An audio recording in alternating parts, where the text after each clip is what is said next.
Welcome back, and in studio I have Clair Hesom, who has got the nomination for Best Original Sound Score for the film Sanguine. Welcome and congratulations, by the way. Thank you very much. Thank you. You got the nod. So speak to me a little bit about Sanguine, the movie. So the film was created by Cameron Hadlow. He's the director and the writer, and Simon Green was also one of the writers. I think they were the main two writers of the film.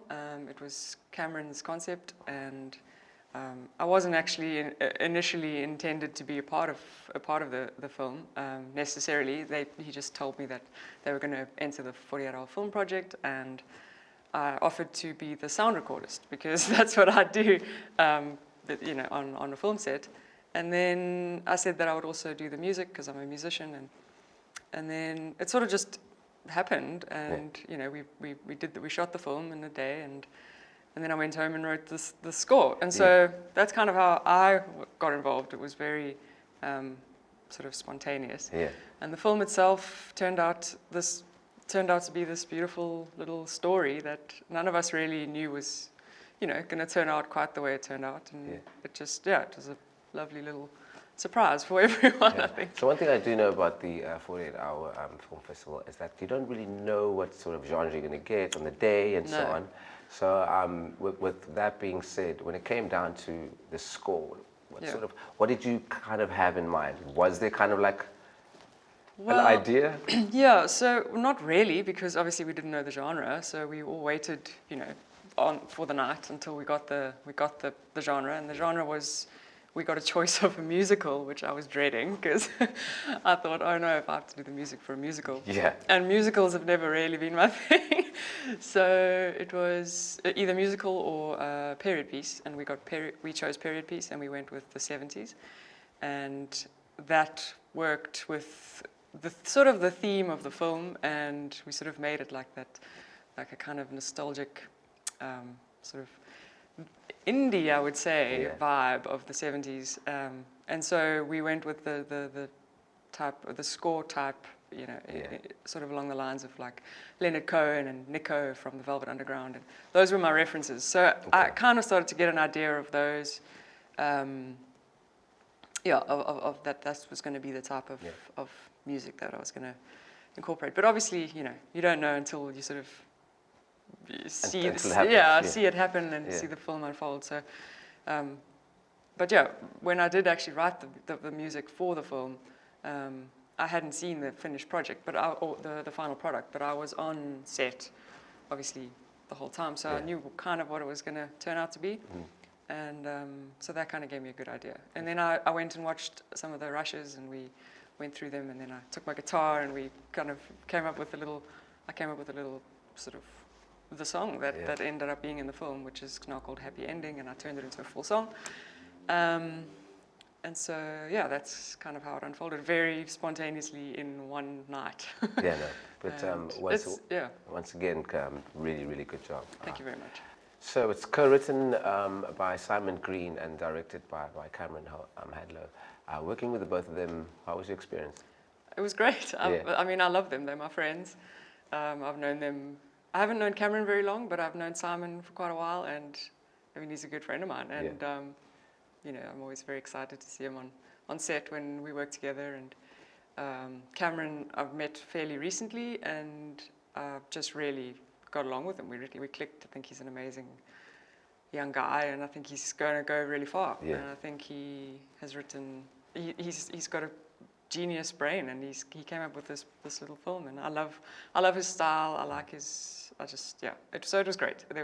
It was honestly a group of friends just kind of having fun, and they sort of they're creative. They're all creatives, and they all created this beautiful product, and it was a bonus that they were all friends. So it was amazing. It's always good to have fun with the people that you know, especially if they're not a headache. I also wanted to know if you had to do it all over again, the 48-hour, would you? I mean, I think I would. You would? Yeah. Okay. I think I would, because I'd honestly never considered even entering. I didn't really know much about it, or no one had ever asked me to be a part of their film. Yeah. So, you know, it's never been something that I've thought about in too much depth before until now, and then it sort of turned into this amazing experience for me. So I'll definitely do it again. Yeah. You know, depending on the team and I guess. yeah. So the South African Film Festival, you got the nomination. How much? What would it mean to you to actually get the nod and get the Amazing. award? I mean, this is actually, I didn't even realize I was nominated. I just thought I was going Oh, for surprise, an by the way. interview. Surprise, yeah. So that's amazing. That's fantastic. It would be amazing. I mean, I wasn't expecting to be nominated for the 48-hour film, and then I ended up winning, and I wasn't even at the prize giving. And then the song, yeah, and then the song also ended up winning in Rotterdam, which was amazing. Congratulations. So, yeah, I mean, it's all kind of unexpected and great, and so thank you to whoever is in charge of that. Well deserved. Thank you very much. Check is in the mail. Okay, Claire, and then moving forward, what does the future hold? Hopefully, more music, more creativity, more collaboration in the music field. For the past few years, I've been working in the film industry as in the sound department, and this is part of the beginning, it feels like, of this new sort of creative adventure in music, which I've been pursuing all along. Yeah. You know, in the meantime, I've also, you know, I wrote a score for a TV series, a local TV series, which was amazing. And so, if more things like that can happen, then that would be the dream for me. Yeah. And so I'm working on that, and I think that it is going in that direction. Speaking about that, where does the love lie? Sort of like as the musician, or making music for film, TV? I don't know if it's a fair question to ask. Yeah, no, that's a good question. A little bit of both, I think. I think there's something very exciting about writing for television, but I think it's more exciting for me to write a song, to make music. Like, for example, for this film, Sanguine, the score, I think, worked because it was an actual song. I mean, there's a little bit of score that was just, you know, some guitar playing, but the actual track itself was a song, a full song. Yeah.